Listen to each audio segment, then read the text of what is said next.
10 years. For 10 years, Maya had built a new life, brick by painful brick, over the ruins Mark had left behind. But one night, at their high school reunion, he tried to tear it all down. He stood before their old friends, his voice dripping with false pity, painting her as a failure, a washed-up trophy wife who'd traded her soul for security. He thought he had her trapped, shamed and broken. He thought no one would ever see the truth. He never imagined her new life and her new husband would walk through that door.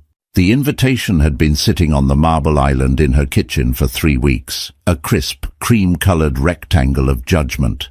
Northgate High School class of 2014 10-year reunion. Maya Vale, no, she was Maya Ashford now, traced the embossed crest with a manicured finger, a familiar knot tightening in her stomach. It wasn't the reunion itself that terrified her. It was him, Mark. The name alone was a phantom limb, an ache where a part of her used to be, amputated but never forgotten. Her husband, Rowan Ashford, walked into the kitchen, his quiet presence a stark contrast to the storm in her mind. He was a man carved from a different kind of stone than Mark. Where Mark was loud, brash ambition, Rowan was the silent, unshakable strength of a mountain. He placed a hand on her shoulder, his touch gentle, his gaze perceptive. "You're thinking about it again," he said, his voice a low, calming rumble. It wasn't a question. Maya let out a breath she didn't realize she'd been holding. "It's ridiculous. Why do I still let him have this power over me? It's been 7 years since the divorce." "Because wounds heal, May, but scars remain. He was your first everything. That kind of history doesn't just evaporate." Rowan's thumb drew a slow circle on her shoulder blade. He understood, more than anyone, the intricate web of her past. He knew the story Mark told the world, the ambitious young lawyer and his supportive, simple wife who just couldn't keep up. But Rowan knew the truth, the constant belittling, the gaslighting, the way Mark had systematically dismantled her confidence until she felt like a ghost in her own life. "I don't want to go," she whispered, turning to face him. His eyes, the color of warm whiskey, held no judgment, only a deep, unwavering affection that still, after 4 years of marriage, sometimes felt too good to be true. "Then we won't," he said simply. That was the thing about Rowan. He never pushed. He offered sanctuary, a quiet place for her to land. It was that very quality that made her want to be stronger. "No, I have to. If I don't, he wins. He'll tell everyone I was too scared to show my face, that I'm hiding." She looked around their kitchen, a sprawling space of glass and steel, overlooking the twinkling lights of downtown Chicago from their penthouse apartment. "He'll say I'm hiding in my gilded cage." The phrase was a direct quote from Mark's last email, a venomous diatribe sent after he'd learned of her engagement to Rowan, a man whose net worth eclipsed Mark's wildest ambitions. Mark had built a successful career as a high-profile litigator, but Rowan Ashford owned the kind of generational wealth that made men like Mark feel small, and Mark hated feeling small. "What he says is a reflection of him, not you," Rowan murmured, pulling her into a gentle embrace. She breathed in his scent, sandalwood and clean linen, a world away from Mark's cloying, expensive cologne that always smelled of insecurity. "Intellectually, I know that," she said, her voice muffled against his chest. "But emotionally, I'm still that 24-year-old girl who believed everything he said about me. That I was lucky to have him. That I wasn't smart enough, or ambitious enough, or interesting enough on my own." The night of the reunion arrived like a slow-motion storm cloud. Maya stood before the full-length mirror in their dressing room, a space larger than her first apartment with Mark. She wore a sapphire blue dress, a simple, elegant sheath that Rowan had picked out. It was understated, yet the color made her blue eyes blaze, and the cut hinted at the strength she'd built, both in the gym and in her soul. She had spent the last 4 years rediscovering the woman Mark had tried to erase. With Rowan's quiet encouragement, she had gone back to school, finishing the art history degree she'd abandoned to support Mark's legal career. She'd started a small but successful consultancy firm, helping private collectors authenticate and curate their acquisitions. She was no longer just Mark's ex-wife or Rowan's wife. She was Maya Ashford, respected, knowledgeable, her own person. So why did she feel like an imposter in her own skin tonight? "You look breathtaking." Rowan's voice from the doorway made her jump. He leaned against the frame, already in his suit, a perfectly tailored Tom Ford masterpiece that made him look less like a businessman and more like a movie star. But his eyes weren't on the dress, they were on her face. "But you also look like you're about to face a firing squad." She gave him a weak smile. Same difference. He walked over, his hands finding her waist. "He's going to try and get to you, May. He'll use our old friends as an audience. He'll play the victim, the magnanimous ex-husband who is so worried about you." He mimicked Mark's pompous tone perfectly. "He'll hint that you traded up, that you're nothing but a gold digger. He will try to invalidate everything you've built." "I know," she said, her voice tight. "And what will you do?" Maya looked at her reflection, at the woman staring back at her. The fear was still there, a faint tremor behind her eyes. But underneath it, something else was stirring, a flicker of defiance. The woman Mark had married would have crumbled. The woman Rowan loved was made of sterner stuff. "I will smile," she said, her voice gaining strength. "I will be polite, and I will not, under any circumstances, let him see me bleed." Rowan's lips curved into a proud smile. He was supposed to be at a charity gala tonight, a prior commitment he couldn't break. He would join her at the reunion later if he could get away. For the first few hours, she would be on her own. It was a test, she knew. Her own personal Everest. As the chauffeur-driven car sliced through the city streets, each mile brought her closer to the Northgate Country Club, the site of the reunion, and a decade back in time. She clutched her small evening bag, her knuckles white. It wasn't just about seeing Mark, it was about facing the ghosts of who she used to be and proving once and for all that the gilded cage was not a prison but a fortress she had helped build. And tonight, for the first time, she was ready to defend it. The Northgate Country Club was exactly as she remembered it, a sprawling brick monolith of old money and suffocating tradition. The air inside the grand ballroom was thick with the ghosts of teenage insecurities, now masked by expensive perfumes, forced smiles, and the quiet hum of professional one-upmanship. It was a symphony of nostalgia and regret, and Maya felt a wave of it wash over her as she stepped through the door. For a moment, she was frozen, an easy target. Faces turned, whispers erupted like brush fires, and she could feel the collective weight of 10 years of gossip settle upon her. "That's Maya Vale. You know, Mark's ex.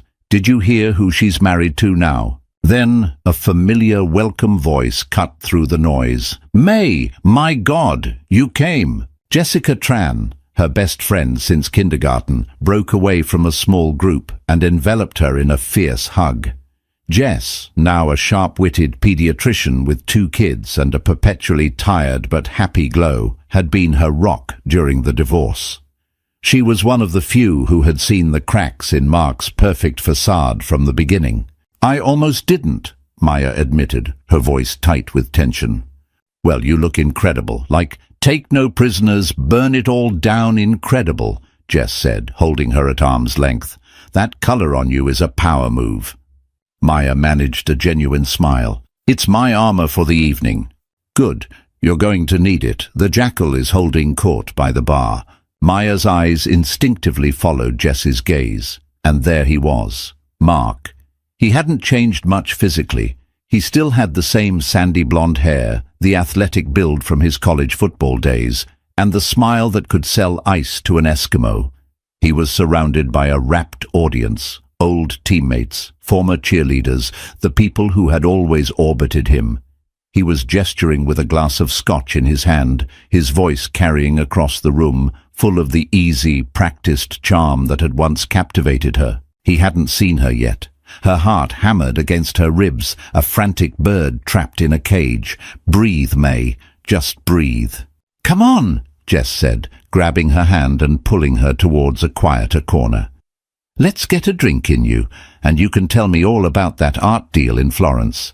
I need to live vicariously through someone who doesn't spend her days looking at pictures of rashes." For the next hour, Maya managed to exist in a carefully constructed bubble. She and Jess reconnected with a few genuinely kind people from their past. Nerdy, sweet David Chen, now a successful app developer, and quiet, artistic Sarah Bell, who owned a thriving floral design business. The conversations were light, safe. They talked about careers, families, the absurdity of getting older. Maya found herself slowly relaxing, the knot in her stomach loosening its death grip. Maybe this wouldn't be so bad. Maybe he would just ignore her. It was a foolish hope. She saw the exact moment he noticed her. His smile faltered for a fraction of a second. His eyes, the pale, chilly blue she once thought were so beautiful, narrowed slightly. A predator spotting its prey.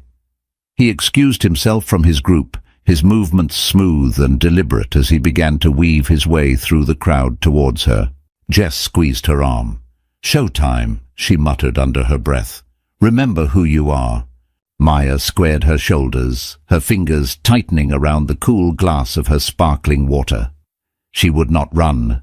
She would not hide. "Maya, I almost didn't recognize you," Mark said, stopping in front of them. His voice was a silken sheath over a blade.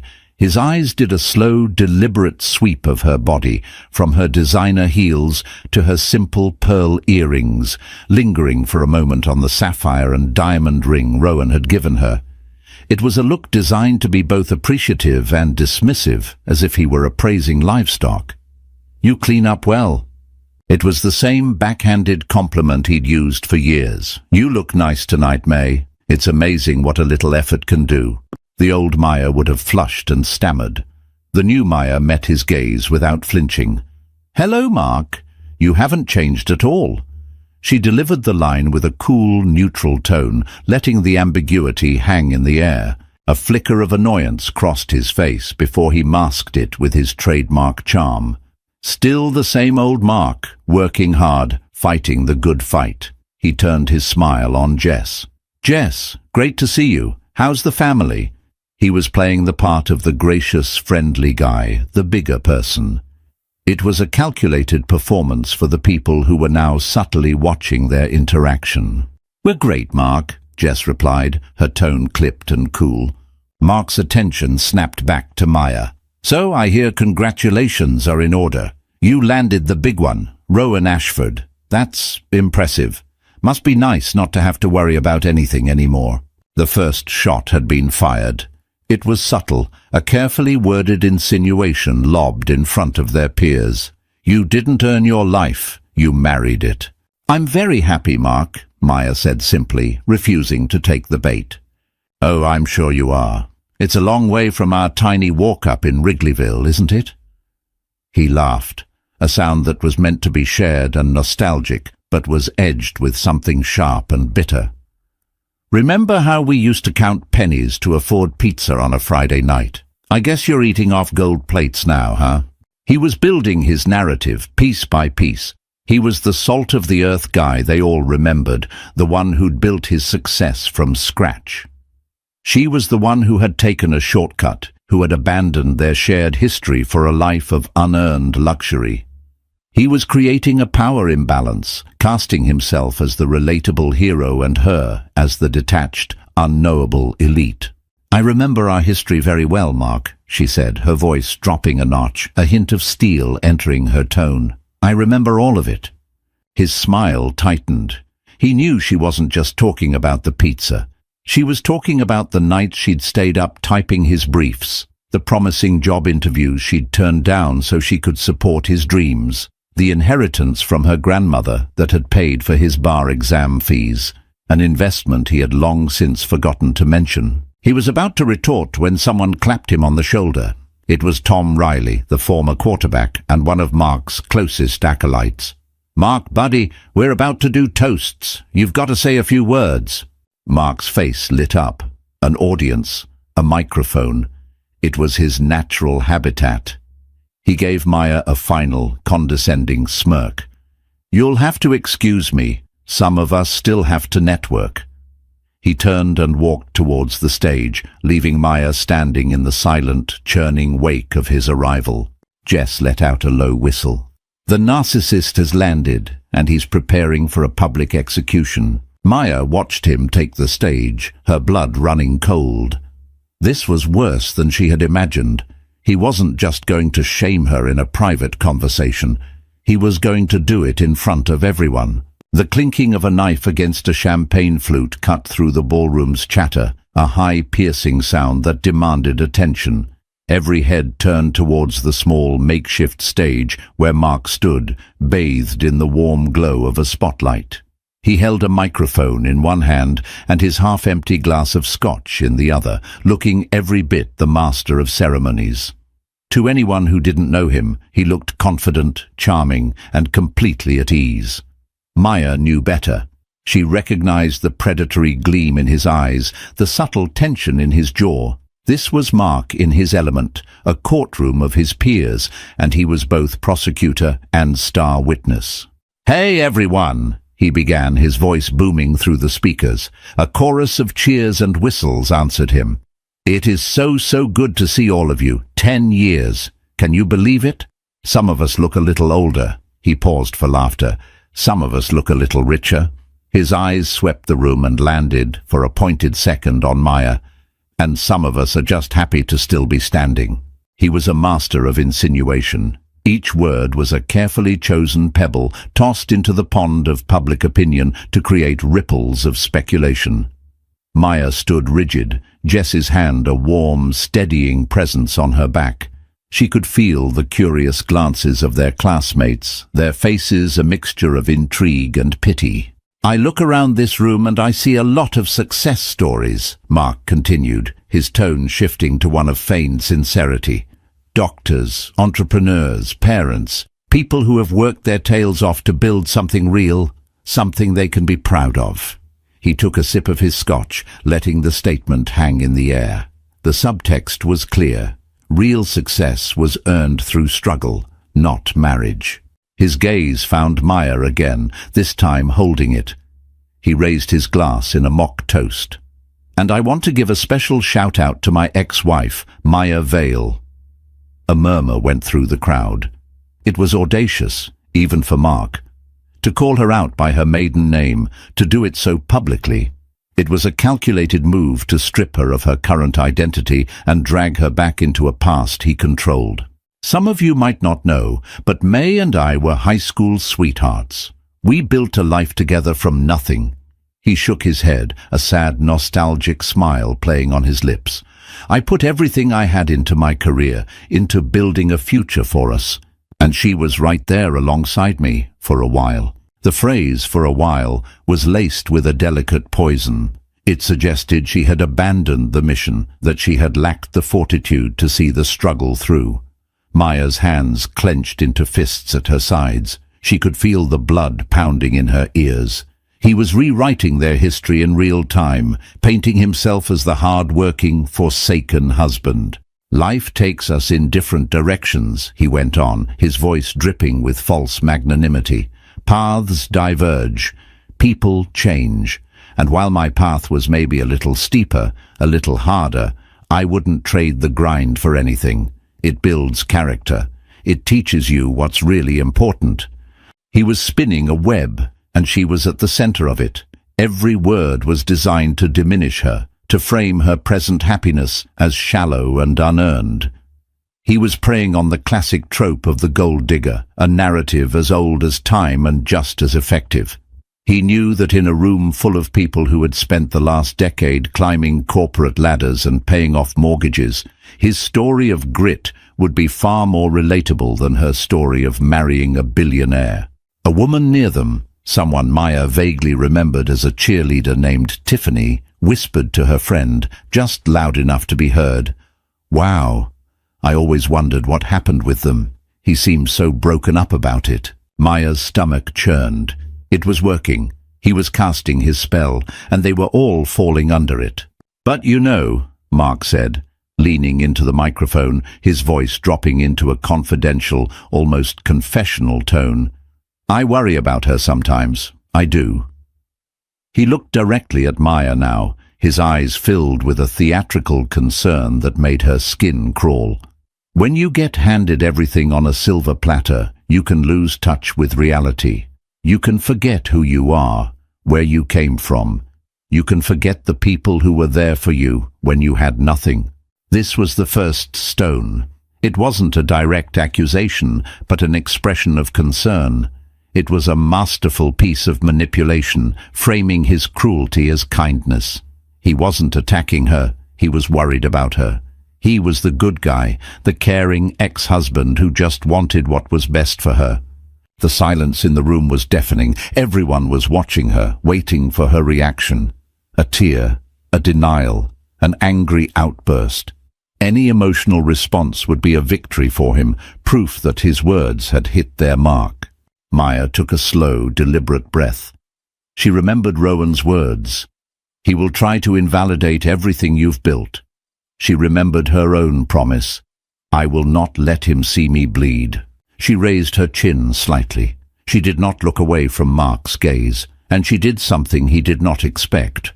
She smiled. It wasn't a big smile, not a happy one.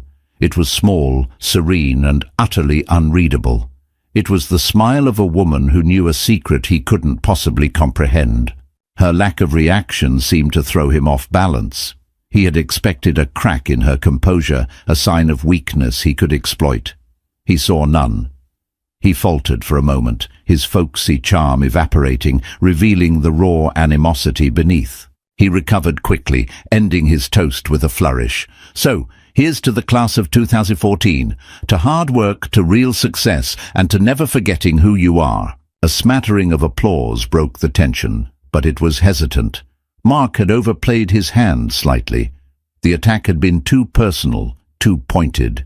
He had made people uncomfortable, but the damage was done. The first stone had been cast, and Maya knew it was only a matter of time before the rest of the crowd felt emboldened to pick up theirs. Mark's toast had changed the atmosphere of the room. It was as if he'd pulled a thread that began to unravel the polite social fabric of the evening. The air, once filled with cheerful reminiscence, was now charged with the electric hum of gossip. Maya felt like a specimen under glass, the subject of 100 silent conversations.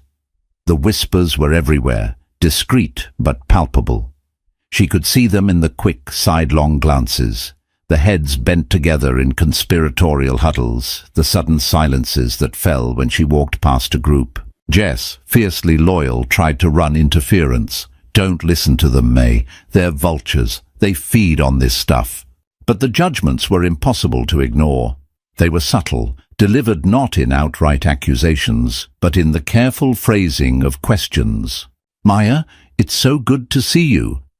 It was Bethany Wells, a woman who had peaked in high school as the queen bee and now seemed desperate to cling to any semblance of social relevance. Her smile was wide, but her eyes were sharp and probing. "We were all so surprised to hear about you and Mark. You two seemed so perfect. And then, wow, Rowan Ashford. What a whirlwind that must have been." The implication was clear. How did someone like you land someone like him so quickly? "It's been a wonderful 4 years, Maya replied evenly, refusing to elaborate. Her brevity was a shield, but Bethany saw it as a challenge. "I can imagine. I saw your picture in Chicago Monthly last winter from that hospital fundraiser. The Ashford Foundation, right? It must be incredible being a part of that. So different from, bake sales and PTA meetings." Bethany's laugh was brittle. It was a classic mean girl tactic. Feign admiration while simultaneously highlighting their perceived differences to create a sense of otherness. She was reminding everyone that Maya no longer belonged to their world. Before Maya could respond, Scott Peterson, one of Mark's former football buddies, sauntered over, a beer in his hand and a smug look on his face. "Vale! Or Ashford, I guess. Mark was just telling us about the old days. Man, we were broke back then. But we had fun, didn't we? Nothing beats earning your first real paycheck, you know. He clapped Mark, who had conveniently reappeared on the back. This guy's a killer in the courtroom. Built his firm from the ground up. You must be so proud of him. The question was a deliberate jab designed to force her into an awkward position. If she agreed, she validated Mark. If she disagreed, she looked bitter. Mark's ambition was always one of his defining qualities, she said, her voice a carefully polished surface. It was the truth, but stripped of any warmth. Mark draped an arm around Scott's shoulders, playing the part of the magnanimous leader. Oh, that's ancient history, Scotty. We've all moved on to bigger and better things. He looked at Maya. Some of us just had to climb a taller ladder to get there. The whispers grew louder, the judgments more pronounced. Each interaction was a small paper cut, insignificant on its own, but collectively they were beginning to bleed her resolve. Mark had successfully poisoned the well. He had framed the narrative, and now his allies were reinforcing it. They saw him as the self-made man, the relatable guy from their shared past. They saw her as an outsider who had cashed in her ticket for an easy life. The most painful part was the silence of those who should have known better. People she had considered friends, people who had been to her and Mark's first apartment, who had seen her working 2 jobs to support them while he was in law school. They now stood by, their faces averted, unwilling to challenge Mark's version of events. Their silence was a form of complicity, a quiet endorsement of his cruelty. It fed her deepest fear, that Mark had been right all along, that she was forgettable, insignificant, her contributions easily erased from history. She retreated to a small, empty table in the corner, needing a moment to breathe. The ballroom felt like it was closing in on her, the cheerful music a mocking counterpoint to the turmoil in her chest. She watched Mark work the room, laughing, shaking hands, accepting pats on the back. He was glowing with a victor's confidence. He was not just shaming her, he was rallying support, solidifying his social standing at her expense. This was his hidden motive, she realized. It wasn't just about hurting her, it was about power. In their small shared world of Northgate High alumni, he was re-establishing his dominance. He was settling a score that had nothing to do with their marriage and everything to do with his own fragile ego, which had been wounded by her marrying a man far more successful than he could ever hope to be. A figure approached her table, and she braced herself for another assault. But it was David Chen, the quiet tech developer from earlier. He held 2 bottles of water, offering one to her. I thought you might need this, he said, his eyes kind. He's being a real jerk. Tears pricked Maya's eyes, a sudden sharp sting of gratitude. Thank you, David. I remember how you used to help me with my calculus homework in the library, even when you were swamped with your own stuff, he said, sitting down. And I remember you spotting me $20 for a concert ticket when my dad had cut off my allowance. You were always one of the good ones, May. His simple act of decency was a lifeline in a sea of judgment. It was a reminder that not everyone had bought into Mark's lies. He's telling everyone I'm some kind of kept woman, she said, her voice trembling slightly. David snorted. Anyone who believes that is an idiot. Mark was always an expert at making himself look good by making other people look bad. Some things never change. Their quiet conversation was a brief reprieve, but it was interrupted by the booming of Mark's voice once again. He was back on the stage, a fresh drink in his hand. All right, everyone, settle down, he called out. A few of us were just talking, and we thought it would be fun to share some where are they now stories. But let's make it interesting. Let's talk about our biggest failure on the road to success, because that's where the real learning happens, right? His eyes found Maya across the room, and a slow, cruel smile spread across his face. He was raising the stakes, preparing to deliver the killing blow. He was going to turn her life into a cautionary tale. Mark's new game was a masterstroke of psychological warfare. By framing it as a discussion of failure, he gave himself license to be brutally personal under the guise of honest reflection. He started with a self-deprecating story about his first failed business venture, a lawn-mowing enterprise in high school that charmed the crowd and cemented his image as a relatable, humble guy. He then passed the microphone to a few of his friends who shared sanitized anecdotes about bad investments or career missteps, all with neat, happy endings. It was all a carefully constructed preamble, a warm-up for the main event.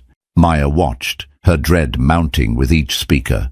She knew the microphone was moving with purpose, a weapon being passed from hand to hand until it reached its intended target.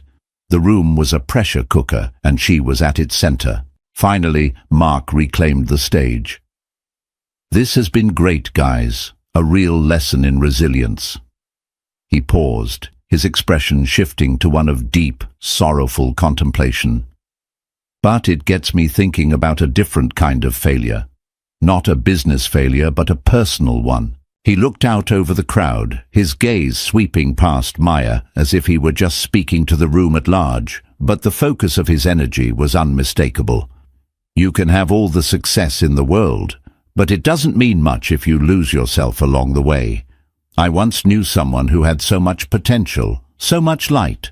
She was an artist, brilliant. She could have done anything." Maya's breath hitched. He was talking about her. He was talking about the paintings she used to create, the passion she had poured onto canvases in the small studio apartment they once shared. The passion he had first encouraged, then slowly, methodically extinguished with his criticism and indifference. "But she got scared," Mark continued, his voice resonating with pity. "She let her fear of failure paralyze her. She gave up on her dreams. She chose the easy path, a comfortable life, a beautiful home. But at what cost? What happens when you trade your soul for security?" The words struck her with the force of a physical blow. It was the exact narrative he had used to control her for years. He had convinced her that her art was a childish hobby, that her ambitions were unrealistic, and that her only real value was in supporting his. Now, he was presenting this distorted reality as a tragic tale of her own making. He was erasing his role as the architect of her insecurity and recasting himself as the mournful witness to her downfall. He was unraveling her thread by thread in front of everyone they had ever known. "And the saddest part," he said, his voice dropping to a near whisper, "is that I don't think she even realizes what she's lost. She's living in a beautiful gilded cage, but she's forgotten how to fly." He finally turned his gaze directly to her, his eyes filled with a chilling mixture of pity and contempt. "I see her now, and all I see is a ghost of the girl I used to know. And that, my friends, is a tragedy." Silence, thick, suffocating silence. He had done it. He had painted her as a hollow shell, a failure not of career, but of character, a woman who had sold her very essence for a life of luxury. It was a perfect, damning portrait, and in the shocked, pitying faces of her classmates, she could see that they believed him. The carefully constructed walls of her composure began to crumble. The sapphire dress felt like a costume, her confidence a fragile mask. Underneath, she was that 24-year-old girl again, the one who looked in the mirror and saw only what Mark told her was there. Not enough. Never enough. The room began to spin, the faces blurring into a kaleidoscope of judgment. The whispers were no longer whispers, they were a roar in her ears. Gold digger, failure, empty, ghost.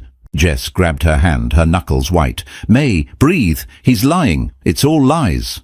But the lies were so potent because they were built around a kernel of her own buried fears. Had she taken the easy way out? Was her life with Rowan, as wonderful and loving as it was, a beautiful distraction from her own abandoned potential? Mark's poison was working because it was activating a poison she had been carrying inside herself for years. He had won. He had stripped her bare, exposed her deepest insecurities, and invalidated her entire existence in less than 5 minutes. He stepped off the stage, not looking at her, his work complete. He was immediately surrounded by sympathetic friends, offering him a consoling pat on the shoulder, their expressions confirming that they saw him as the noble, wounded party. Maya felt a desperate need to flee, to run from the room, from the pitying stares, from the suffocating weight of Mark's narrative. She took a half step towards the exit, her vision tunneling. And then, the grand ballroom doors at the far end of the room swung open. A man stepped inside. He wasn't loud or ostentatious, but his presence seemed to suck the very air out of the room.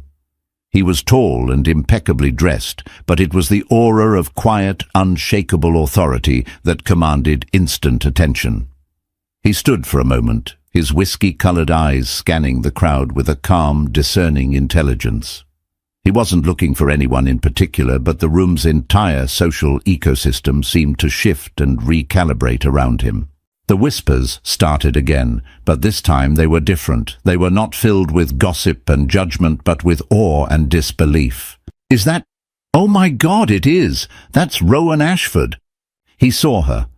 Across the crowded room, his eyes found hers. The noise, the judgment, the crushing weight of Mark's words, it all seemed to fade into the background. He didn't smile. He didn't need to.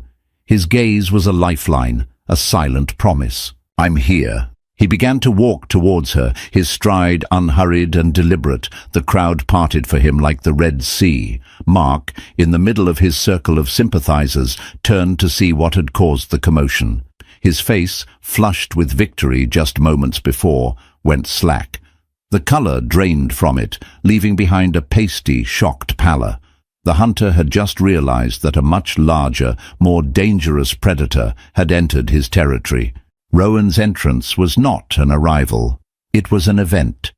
He moved through the ballroom with an economy of motion that bespoke a man utterly comfortable in his own skin, a man for whom rooms like this were not a stage for performance, but simply a space to be occupied. The collective gaze of the Northgate High alumni followed him, a ripple of silent awe and frantic reassessment spreading through the crowd. This was not just a successful man. This was a different echelon of existence, a name they read in the Wall Street Journal, not in the local paper. Mark and his coterie were frozen mid-sentence. Their self-congratulatory bubble instantly burst.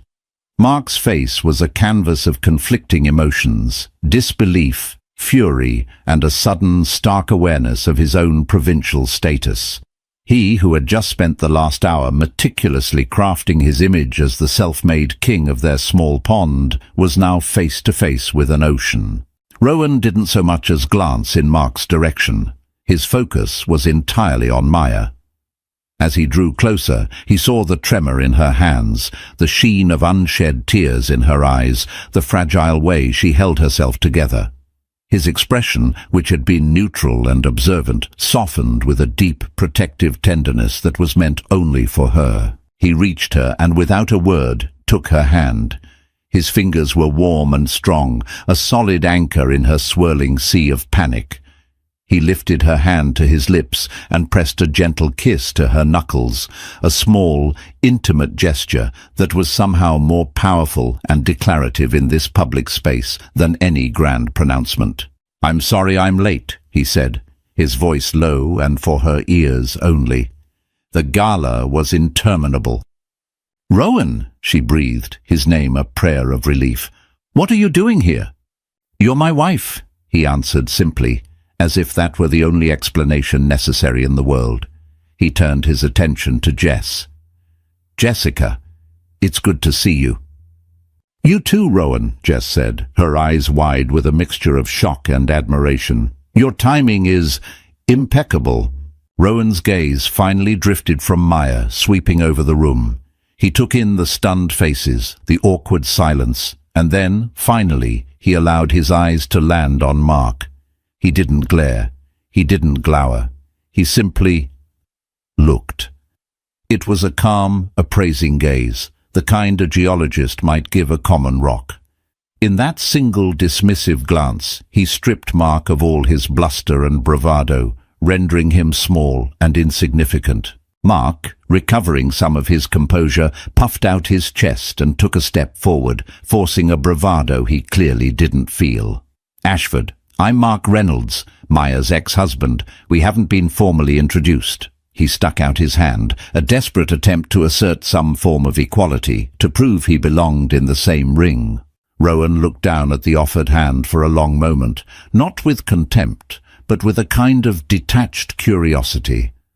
Then he looked back up at Mark's face, his expression unreadable. He made no move to shake it.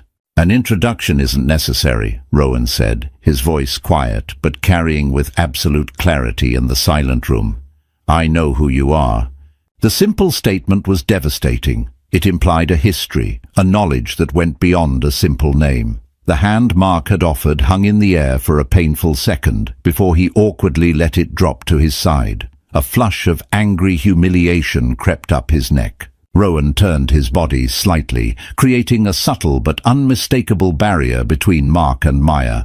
He had taken control of the space, of the entire dynamic, without raising his voice or making a single threatening move. His power wasn't in what he did, but in what he didn't need to do.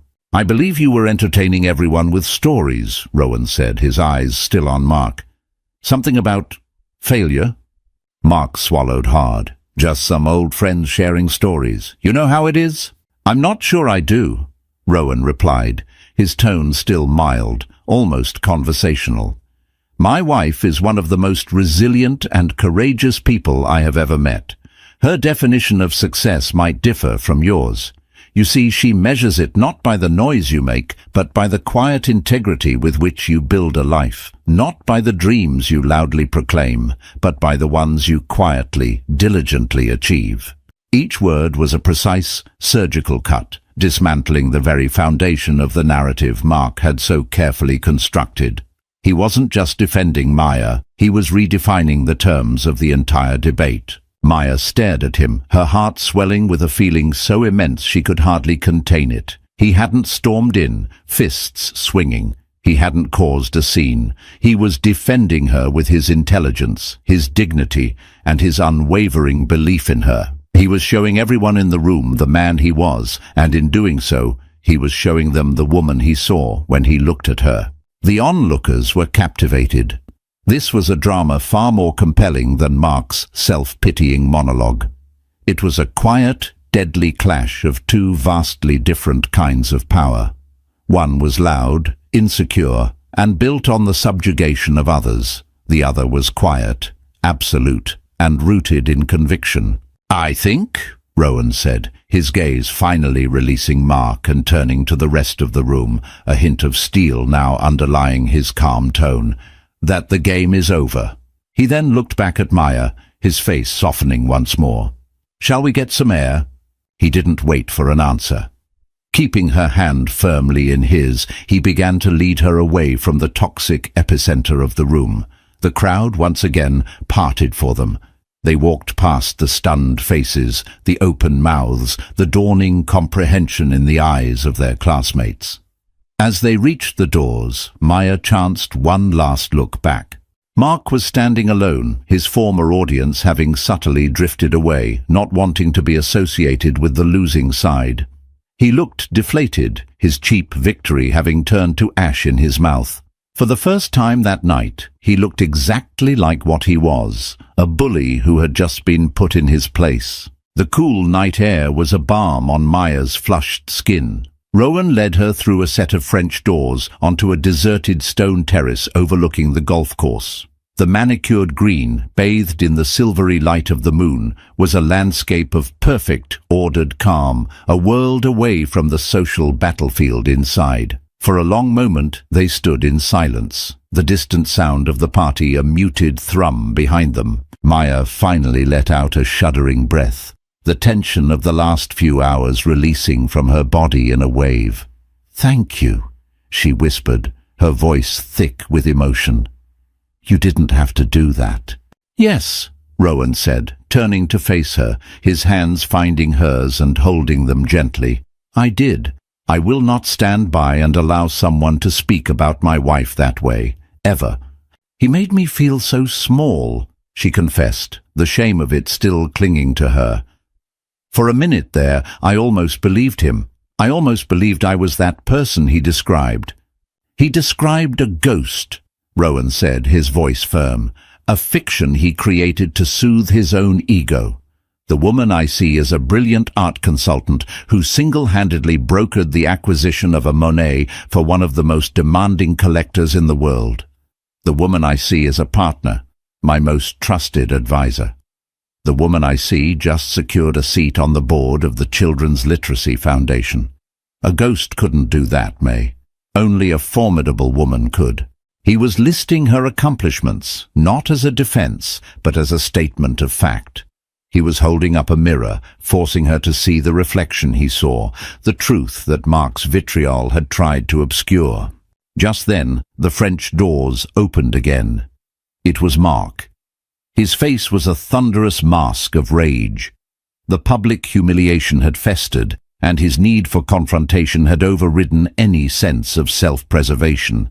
"I need to talk to you," he snarled, pointing a finger at Maya. "Alone." Rowan stepped forward slightly, a subtle but impassable shield. "I don't think so." "This is between me and her," Mark insisted, his voice rising. "This is about our history. You have no idea what we went through." "Oh, but I think I do," Rowan said, his voice dropping to a dangerously quiet level. The calm conversationalist was gone, replaced by a man of cold, hard authority. "I know, for instance, about the inheritance your wife received from her grandmother, the one that paid for your law school tuition and bar exam fees. An inheritance that was never repaid, not even acknowledged. I suppose that was part of the struggle you built your career on." Mark's jaw went slack. He looked as if Rowan had slapped him. How did you know that?" "When I fell in love with Maya, I made it my business to understand everything she had been through," Rowan said, his eyes like chips of ice. "I know about the job offer she had from the Art Institute of Chicago, the one you convinced her to turn down because it would have required her to travel, and you needed her home to type your briefs and host dinners for your partners. You called it a sacrifice for our future. An interesting term for sabotaging your wife's career to advance your own." Maya stared at Rowan, stunned. She had told him these things, of course, in quiet, tearful confessions over the years. But to hear them laid out so clinically, so factually, as evidence in a case against Mark, it was breathtaking. Rowan hadn't just listened to her pain, he had catalogued the injustices.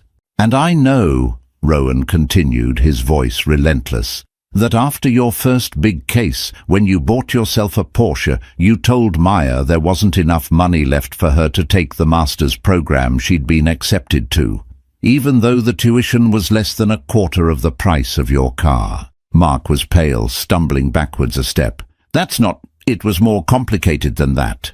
"Was it? Or was it simply that your success required her failure, that for you to feel big, she had to be kept small?" Rowan took a step closer, and for the first time, Mark looked genuinely afraid. "You didn't just divorce her, Mr. Reynolds. You tried to systematically dismantle her.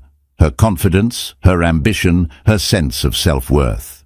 You speak of a gilded cage, but the only cage Maya was ever in was the one you built for her, brick by brick, with your insults, your condescension, and your monumental selfishness." The truth, delivered in Rowan's cold, precise monotone, was more damning than any angry shout.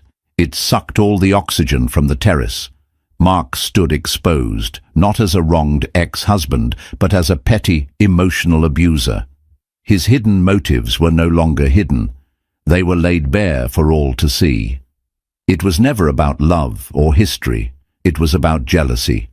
The professional jealousy of a man who resented his wife's potential, and the personal bitterness of a man who couldn't stand to see her happy and thriving with someone else.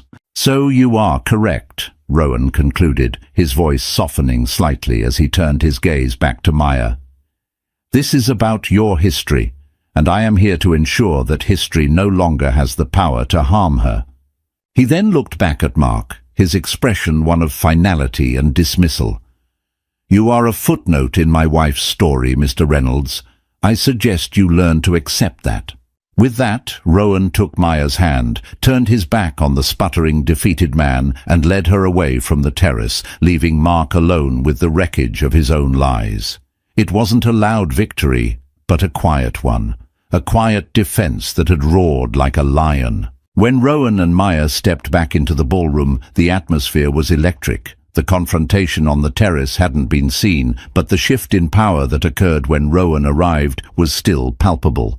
Mark stumbled in a moment later, his face ashen, his bravado utterly gone.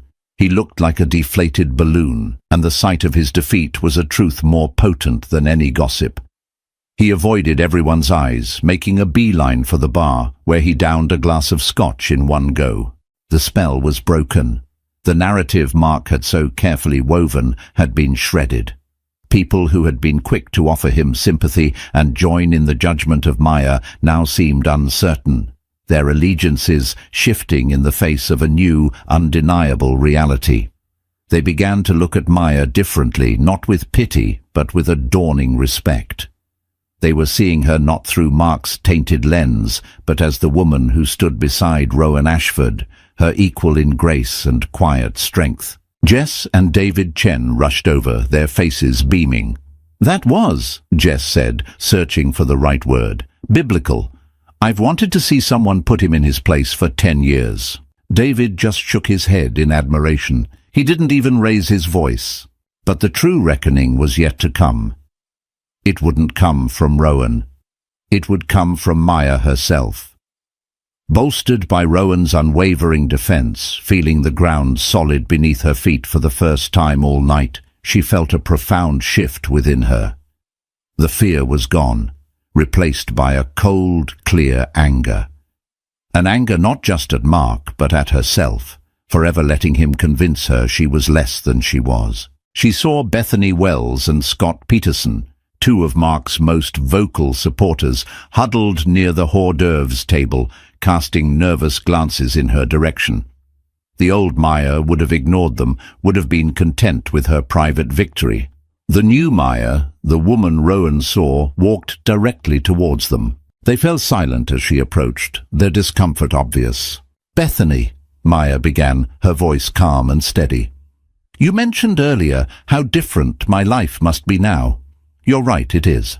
For instance, my husband doesn't see my dreams as a threat to his own.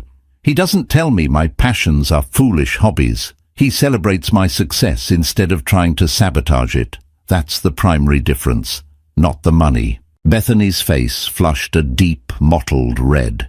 She opened her mouth to speak, but no words came out. Maya then turned to Scott. "And Scott, you said you were proud of Mark for building his firm from the ground up. You should know, the seed money for that firm came from my grandmother's inheritance, an investment I made in him because I believed in him, an investment he conveniently forgets to mention when he's telling his heroic origin story." Scott looked at the floor, at the ceiling, anywhere but at Maya. The truth of her words, delivered without malice but with unshakable conviction, had the undeniable ring of authenticity. She wasn't finished. Her voice rose slightly, not in a shout, but enough to draw the attention of those standing nearby. "For years, I let Mark define me. I let his voice become the only voice I could hear in my head. He told me I was weak, so I felt weak. He told me I was nothing without him, and I believed him." She looked across the room at Mark, who was watching the scene unfold, trapped and powerless. But he was wrong. The words were simple, but they resonated with the force of a revelation. It was her declaration of independence, spoken not just to the room, but to the ghost of the girl she used to be. "My life didn't begin when I met Rowan Ashford. It began when I left Mark Reynolds. Everything I have because I finally started believing in myself. The love and support of a good man was the fortunate tailwind, but I was the one who learned to fly again." Her speech was met with a stunned silence. She had not only defended herself, she had reclaimed her own story. She had taken the ugly, twisted narrative Mark had created and set it on fire. In its place, she had offered them the truth, and it was far more compelling. The reckoning was quiet, but absolute. It was in the ashamed faces of those who had been so quick to judge her. It was in the newfound respect in the eyes of her old classmates. It was in the way Bethany couldn't meet her gaze, and Scott suddenly found his shoes fascinating. And then a sound broke the silence. Applause. It started with Jess and David, but it spread. Sarah Bell, the florist, began to clap. A few others joined in. It wasn't a thunderous ovation, but a ripple of support, an acknowledgement of her courage. Rowan had been standing back, allowing her to have her moment. Now he came to her side, his eyes shining with pride. He took her hand and squeezed it. Maya Vale Ashford looked around the room, at the faces of the people she had grown up with. She was no longer a ghost here. She was real, she was whole, and she was, finally, free. The reunion was no longer a lion's den. It was just a room full of people, and she was no longer afraid.